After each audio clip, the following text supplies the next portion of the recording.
Բարև ձեզ սիրելի բարեկամներ, Երգիր մեդիայի եթերում մենք ենք մեր պատմությունը հաղորդաշարն է։ Պատմությունը պարզապես անցյալի իրադարձությունների շարան չէ, այն մեր ինքնության կենսատու արմատն է, մեր այսօրվա մտածողության եւ վաղվա որոշումների հիմնաքարը։ Մենք թերթում ենք մեր տարեգրության էջերը ոչ թե լոկ հիշելու, այլ հասկանալու համար։ Դարերի խորքից հնչող պատգամը մեկն է՝ յուրացրու անցյալի դասերը, որպեսզի չկորցնես ապագատ։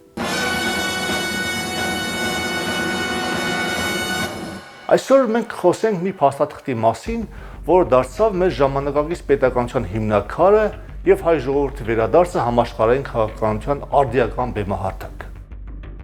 1990 թվականի օգոստոսի 23-ը պատմական շրջադարձ էր։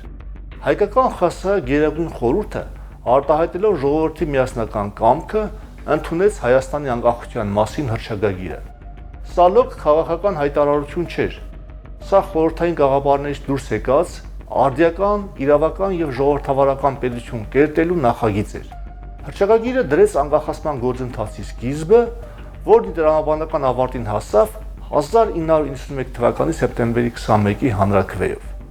Հռչակագրի ընդունումը տեղի ունեցավ բարդ հասարակական քաղաքական պայմաններում, բայց բացառիկ լեգիտիմությամբ։ Հռչակագրի ընդունումը պարզապես քվեարկություն չէր, այլ նոր քաղաքական իրականության ձևավորում։ Եկեք ավելի մոտիկից նայենք այն հիմնասյուներին, որոնց վրա բարձրացավ մեր պետականությունը։ Ժողովրդավարական հիմքեր։ 1990 թվականի նորընտիր Գերագույն խորհուրդը ձևավորվել էր ազատ ընտրությունների արդյունքում, որտեղ ըստ էության հաղթել էր անկախության գաղափարը։ Հռչակագրի ամեն մի կետն ընդունվում էր առանձին քվեարկությամբ, երկարատև եւ հանգամանալից քննարկումներից հետո։ Իրավական շարունակականություն։ Փաստաթուղթը հիմնվում էր 1918 թվականի մայիսի 28-ին ստեղծված առաջին հանրապետության ժողովրդավարական ավանդույթների վրա։ Սա փաստացի ոչ թե ներպետության ստեղծում էր, այլ պատմական արդարության եւ անկախության վերականգնում։ Պետականության ատրիբուտները։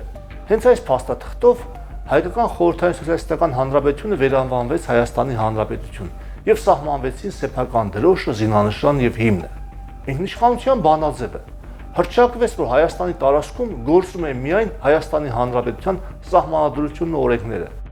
Ամրագրվեց սեփական զինված ուժեր, դրամական, կրթամշակութային համակարգեր եւ անկախ արտաքին քաղաքականություն ունենալու իրավունքը։ Տնտեսական անկախության հիմքերը 7-րդ եւ 8-րդ կետերը հռչակեցին, որ հողը, ընդերքը, բնական պաշարները ժողովրդի սեփականությունն են։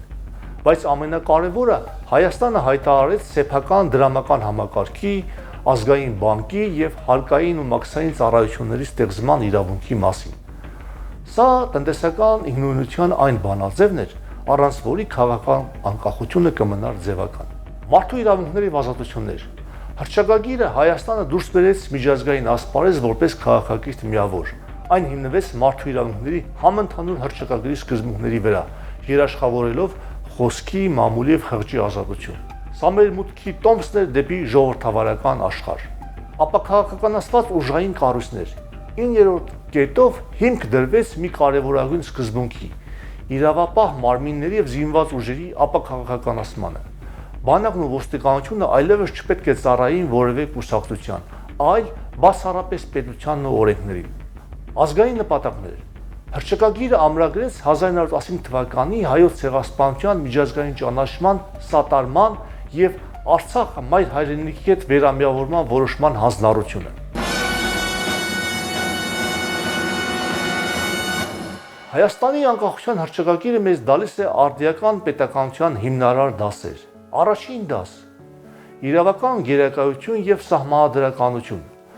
Հռչակագիրը մեր պետության նորմատիվ հիմքն է։ Այն ծառայեց որպես հիմք 1995 թվականի սահմանադրության համար եւ մինչեւ օրս հանդիսանում է մեր իրավական համակարգի ուղեցույցը։ Դասը պարզ է։ Պետությունը հզոր է միայն այն ժամանակ, երբ նրա բոլոր օրենքները բխում են հիմնարար սկզբունքներից եւ չեն հակասում ազգային նպատակներին։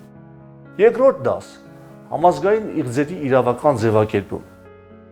Հռչակագիրը 11-րդ կետով ամրագրեց ցեղասպանության միջազգային ճանաչման հանձնառությունը,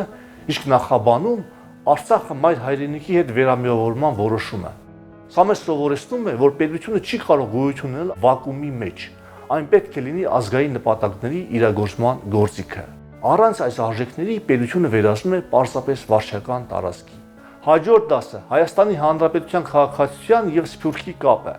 Հռչակագրի 4-րդ կետը սահմանեց, որ արտերկրի հայությունը Հայաստանի Հանրապետության քաղաքացիության իրավունք ունի։ Սա արդիականության հայկական մոդելն էր՝ ստեղծել պետություն, որը բաց է իր բոլոր զավակների համար, անկախ նրանց բնակության վայրից։ Սա պետության եւ Սփյուռքի միասնության իրավական երաշխիքն էր։ 4-րդ դասը անվտանգության սեփական համակարգ։ Հռչակագիրն ամրագրեց սեփական զինված ուժեր ունենալու իրավունքը։ Դասը մեկն է. ինքնիշխանությունը պահանջում է ուժ։ Պետությունը պետք է ունակ լինի պաշտպանել իր սահմանների անձեռնմխելիությունը սեփական միջոցներով, միաժամանակ լինելով միջազգային իրավունքի լիիրավ սուբյեկտ։ 5-րդ դասը ազգային միասնականություն եւ պատասխանատվություն։ Հռչակագիրն ընդունվեց համայն հայության իղձերի իրականացման համար։ Այն մեզ սովորեցնում է, որ պետությունը միայն տարածք չէ, այլ պատասխանատվություն պատմության, Սփյուռքի եւ գալիք սերունդների առջեւ։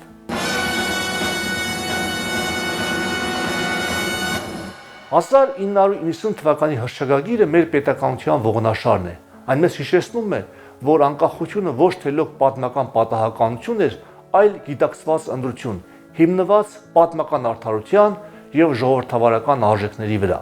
Մենք պետք է հիշենք, որ հռչակագրերի անփոփոխելիությունը մեր պետականության հարատեվության գրավականն է։ Այսօր 36 տարի անց մենք պարտավոր ենք վերադառնալ հռչակագրի տառին եւ ոգուն, որպեսզի չկորցնենք մեր ինքնության կողմնացույցը։ Ավարտելուց առաջ ցանկանում եմ հիշեցնել, որ մենք ենք մեր պատմությունը հաղորդաշարի այս եւ նախորդ հաղորդումները կարող եք դիտել Երկիր մեդիայի YouTube-յան ալիքով։ Շնորհակալ եմ, որ մեզ հետ էիք։ Հանդիպում ենք հաջորդ հաղորդմանը նոր պատմության եւ նոր դասի հետ։ Մնացեք խաղաղությամբ։